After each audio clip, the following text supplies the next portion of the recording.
Bom dia a todos. Eu sou a Fernanda Penati e é com muita alegria que eu venho até aqui para conversar com vocês sobre a rede de atenção psicossocial. Primeiramente, queria agradecer ao meu time aqui do Departamento Regional, essas pessoas que foram incansáveis na organização desse encontro virtual, que quando a gente conecta parece que deu tudo certo, né? Mas esse time trabalhou muito para estar aqui, especialmente a Jussara e a Silvia. Agradecer também aos municípios que nos apoiaram enquanto aí na mão de obra do SUS, né? Esse SUS potente que trouxe aí a relatoria, a mediação para os nossos grupos nas nossas oficinas e rodas de conversa que acontecerão logo em seguida. Queria agradecer também ao pessoal da saúde mental do nível central, da SES. Eu não vou falar o nome de todo mundo, porque pode ser que eu esqueça, mas eu queria agradecer na pessoa da Rosângela Elias, estender aí a Roxane, a Alina e a toda essa equipe maravilhosa que nos apoia e nos socorre sempre que a gente precisa. E queria agradecer principalmente a vocês, trabalhadores e usuários que estão aqui participando desse encontro, desse momento tão importante de construção e conversa na nossa etapa macro-regional, para a gente construir uma estratégia aí que funcione para os nossos territórios, tá bom? Então, vou trazer aqui algumas considerações para disparar a nossa conversa e vou pedir licença para compartilhar a minha tela. Só um pouquinho aqui.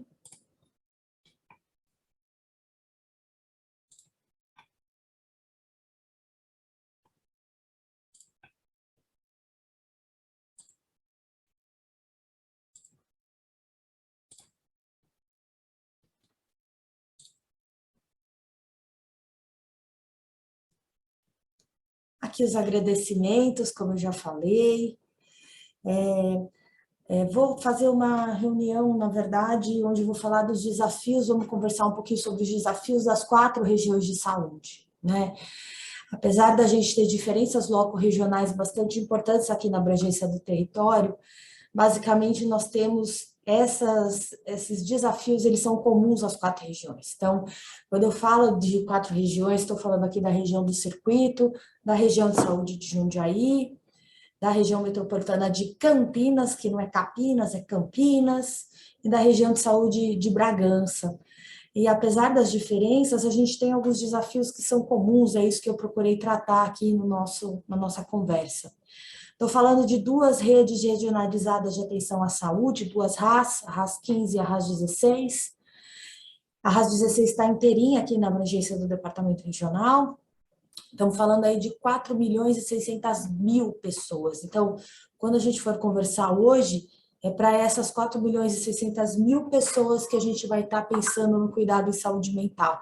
Então, é nelas que a gente vai focar para ter a nossa oficina, nossa conversa, né? E elencar as propostas importantes aí durante o nosso dia de trabalho.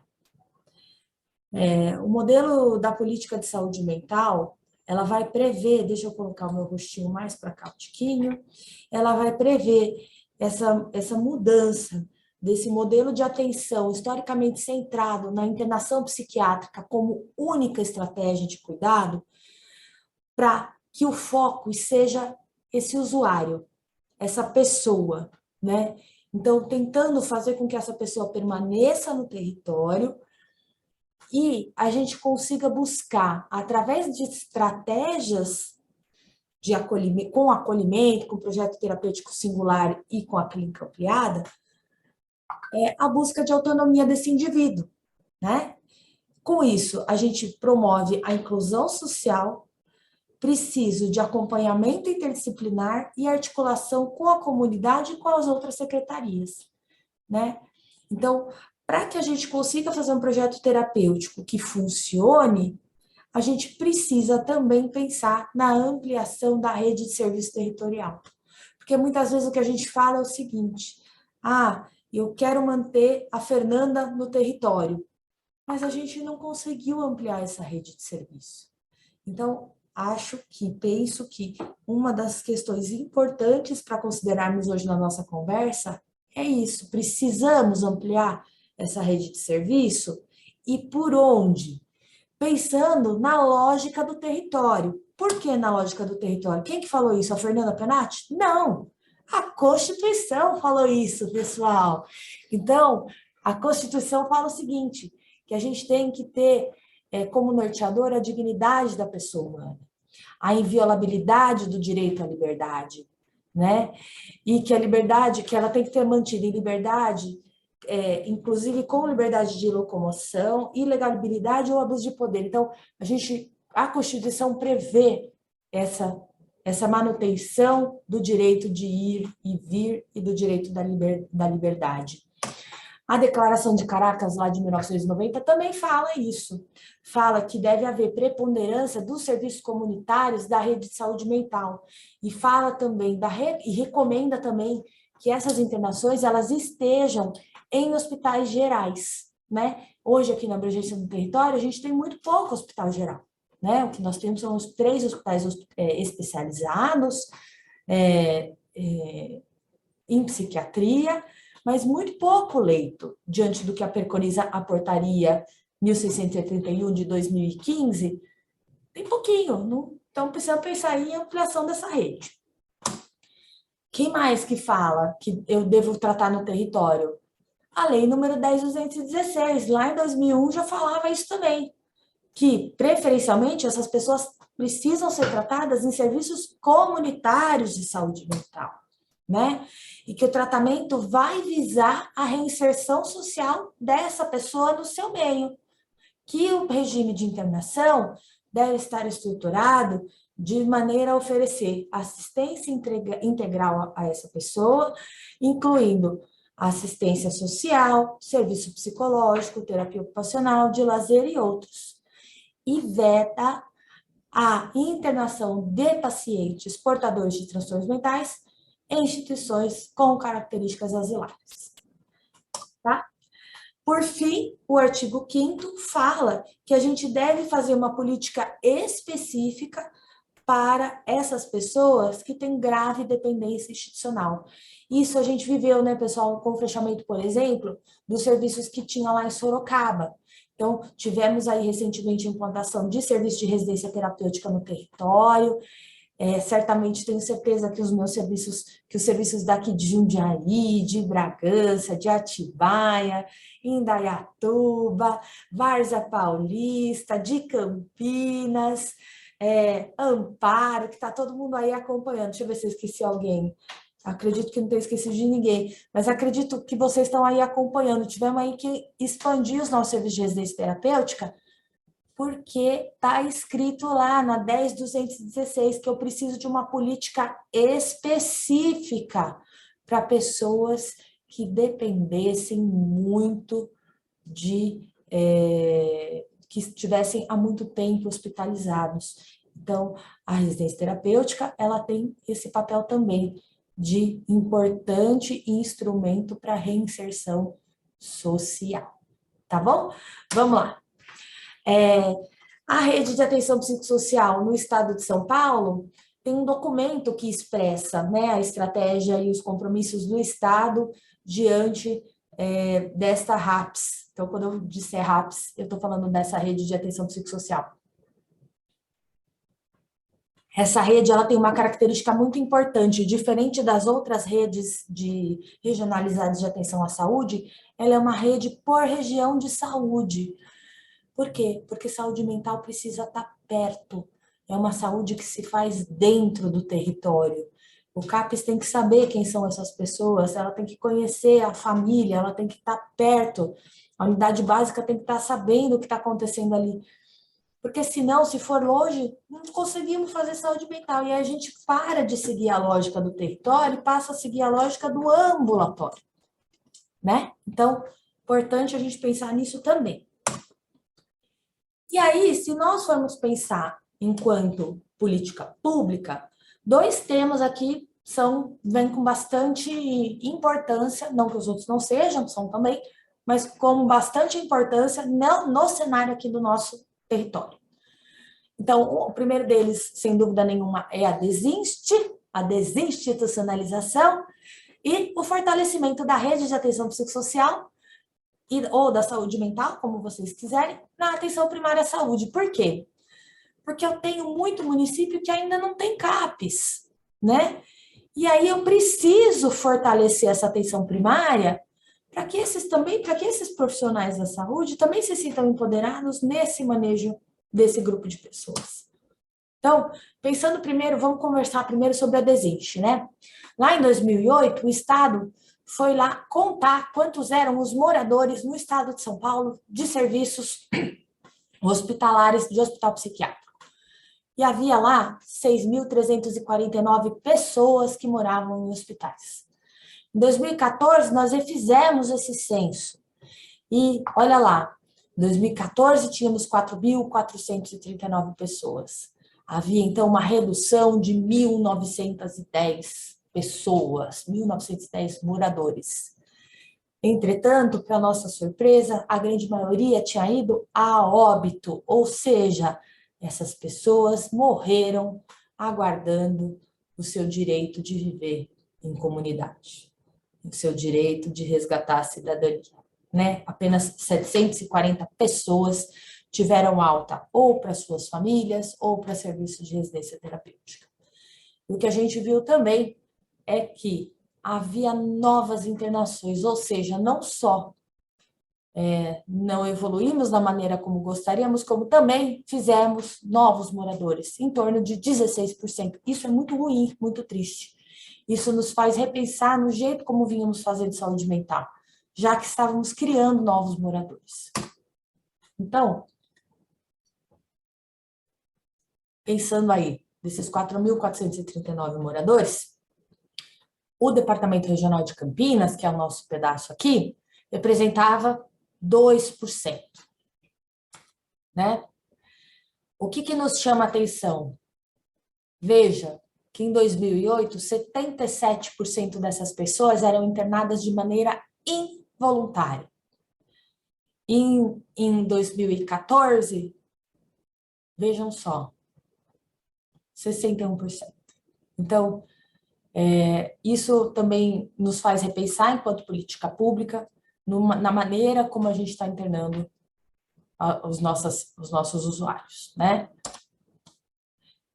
Então, um quadro resumo de quem são esses moradores. Na sua grande maioria são homens, com faixa etária de 40 a 69 anos, internados há pelo menos mais de 10 anos. Privados de educação, com pouco ou quase nenhum vínculo familiar, é natural que os vínculos estejam rompidos, né, nessa trajetória, no transcorrer desse tempo. Maioria internada involuntariamente, com pouco acesso aos benefícios e concentrados nos DRS de Sorocaba, Marília e São João da Boa Vista.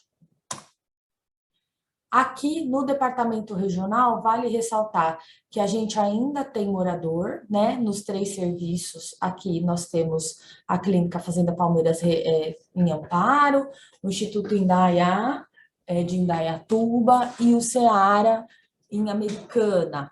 Então, ainda temos alguns moradores aqui, 59 pessoas ainda moram em hospital aqui. O departamento faz um monitoramento desses moradores, visando a reinserção dessas pessoas em serviço de residencial terapêutico. Então, isso acho que é importante, né, a gente falar e dizer que esse movimento ele continua. Nós tivemos o Instituto Indaiá, principalmente, ele fez um movimento grande de desinternação. O Indaiá chegou a ter 62 moradores, e num movimento grande do Instituto com o departamento e com os municípios, eles implantaram no próprio município de Indaiatuba algumas residências terapêuticas. Lá em Indaiatuba nós temos 3, então isso avançou bastante no município. Precisamos avançar ainda com o Amparo e com a Americana, no sentido de tentar avançar com a implantação do serviço de residência terapêutica. A Americana já tem um chamamento público em andamento para o serviço de RT, E Amparo já tem 2 SRT, se não me engano agora, acho que depois eu posso até confirmar com o secretário novo, mas já tem 2 serviços de residência terapêutica. Então, o movimento continua para que a gente possa garantir todos aqueles direitos que a gente falou para essas pessoas que hoje moram em serviço hospitalar. Então, como que a gente faz isso? Através de estratégia e pactos regionais. Articulação entre as secretarias. Por quê? Porque essas pessoas não dependem só do SUS. Nós é que precisamos dividir em Secretaria do Desenvolvimento, Saúde, Educação. Mas esse ser humano, ele é único, ele é maravilhoso, ele é um só. Então, a gente precisa criar mecanismos para nos articular, para atender de maneira integral essa pessoa. Integral e integrada, né? E fortalecer as estratégias de monitoramento para evitar a formação desses novos moradores, porque a gente ainda tá nesse movimento, né? Precisamos vigiar para não fazermos novos moradores. Voltando lá no fortalecimento da rede, né? Vou colocar aqui mais algumas questões importantes para a gente falar hoje, na mudança do referencial do cuidado em pessoas com transtornos ou sofrimento por uso abusivo de álcool ou outras drogas, né? Então, para a gente pensar, algumas questões hoje para a gente pensar, né? Nessa questão do enfrentamento da exclusão e do preconceito, na manutenção do cuidado com a prioridade dentro do nosso território, né? O apoio na consolidação da rede de atenção psicossocial, a oferta dos recursos que nós temos para essas pessoas em uso abusivo de álcool e outras drogas, e a proteção e a qualidade no cuidado. Por quê? Porque essas pessoas que fazem uso abusivo, elas precisam ser tratadas como usuários do SUS, né? Que precisam de tratamento integral, muitas vezes, e que têm direitos garantidos por lei. Então, isso, pensando numa rede de cuidado e de atenção, a gente tem que formar aí uma rede de cuidado para ofertar exatamente para que a pessoa precisa. Então, pensando aí em projeto terapêutico singular, pensando aí em internação em hospital geral, porque muitas vezes as condições clínicas dessas pessoas se sobrepõem e muito, e muito. Então, se a gente for pensar, por exemplo, em usuário de crack, muitos deles vêm desnutridos, muitos deles precisando de oferta aí de outras questões. Então, hepatopatia, problema de fígado, problema de hidratação, desidratados. Hospital geral. Precisamos pensar nisso enquanto rede de atenção psicossocial. Trouxe aqui para vocês o que traz a portaria 3588, que coloca outros equipamentos. E acho importante frisar que a gente tem aqui SAMU. Olha lá. SAMU, Fernanda, pode? Deve fazer manejo. UPA. Né? Então, equipes multiprofissionais de atenção especializada. Isso aqui não havia nas portarias anteriores. Então, o que traz de novidade? A equipe multiprofissional, né? Uma outra questão que traz também, traz o hospital especializado, que também não estava na portaria anterior, como serviço que compõe a RAPS. Então, essa é uma portaria atualizada em 2017, que coloca os componentes. E aí, o que eu gostaria de colocar para vocês é em relação ao apoio para esses municípios para a qualificação desses pontos de atenção.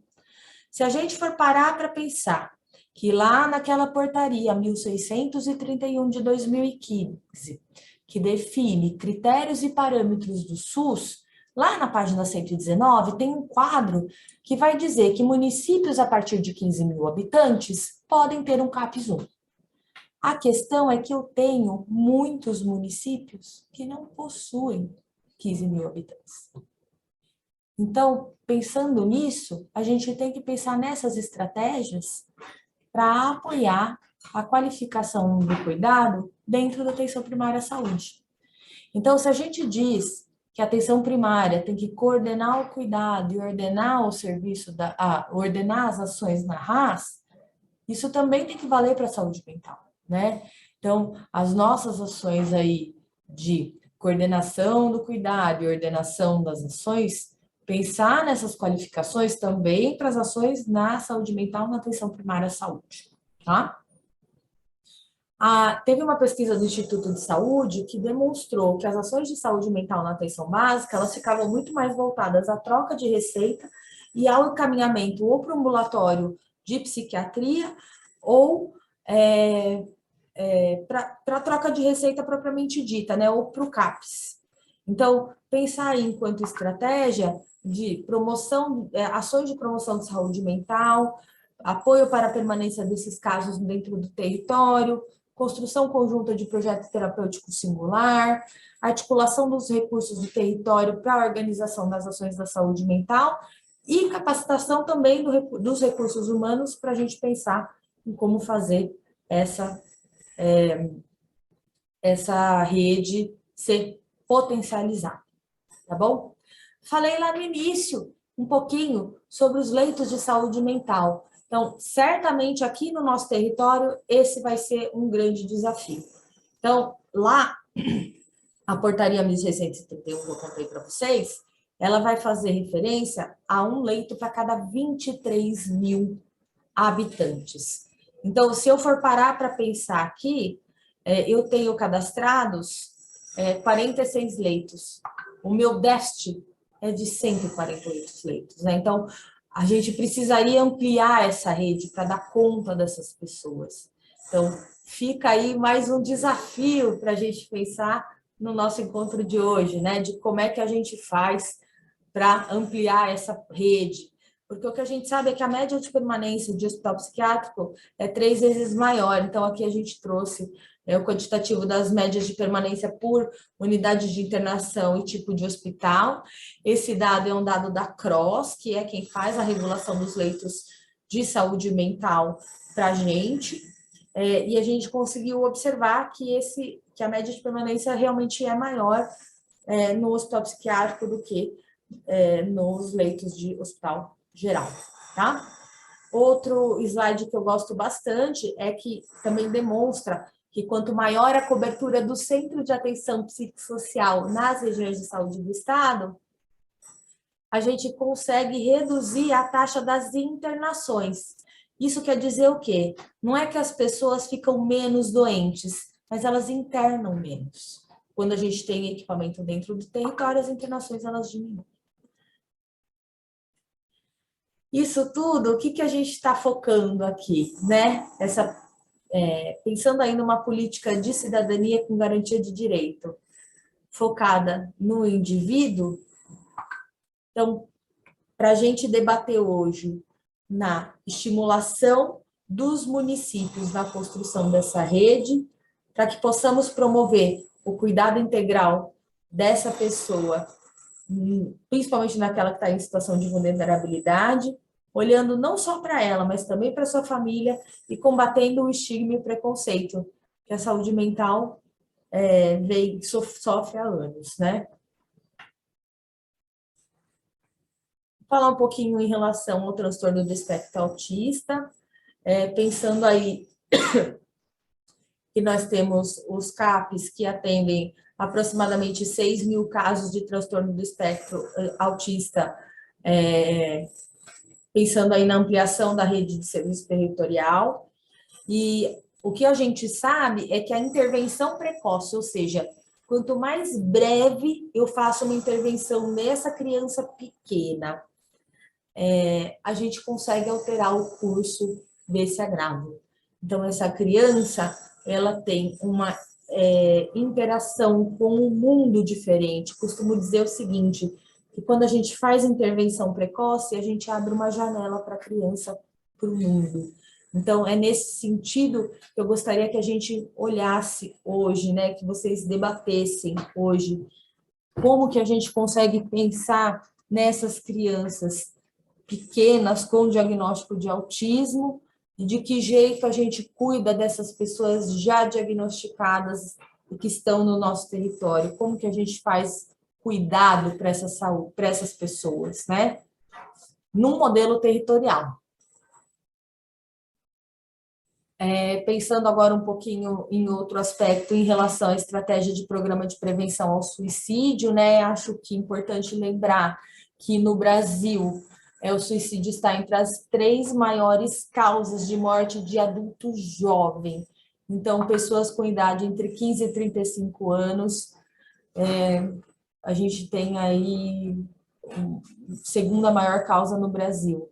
Então, pensar aí na necessidade de criação de um fluxo de informação apropriado e responsável, com monitoramento constante e com a identificação de risco em tempo oportuno e definir aí, identificar esse perfil dos suicidas das micro-regiões, porque a gente sabe que o suicídio, ele vem em ondas, né? Quando a gente tem primeiro caso, a gente sabe que logo provavelmente teremos o segundo evento, infelizmente. Então, isso serve para o planejamento de intervenção assistencial e preventiva no território, né? Porque a gente espera aí que, a partir do primeiro evento, a gente tenha o segundo. Então, o que sabemos é que 50% busca ajuda antes do primeiro mês do ato suicida. Então, vamos olhar aí também para essa questão para a gente tentar diminuir esse índice dentro do nosso pedaço aqui. Por fim, mas não menos importante, acho que precisamos lembrar que as condições crônicas relacionadas à saúde mental têm uma tendência de agravamento. A Organização Mundial de Saúde já alertou para um aumento significativo das condições crônicas em saúde mental pós-pandemia. E colocar para vocês também o programa Autoestima, que oferece aos profissionais da saúde uma plataforma de acesso de conteúdos relevantes com certificação, tá bom? Então, vocês podem ir lá fazer o cadastro, tem uma série de cursos que vocês podem fazer e é tudo gratuito. Trouxe aqui um quadro resumo dos marcos legais de tudo que tratamos aqui hoje e gostaria de verdade de agradecer, vou parar de compartilhar. Gostaria de agradecer a oportunidade de conversar com vocês, vou ficar por aqui e desejo a todos e a todas um excelente dia de trabalho. Beijo a todos e a todas. Tchau.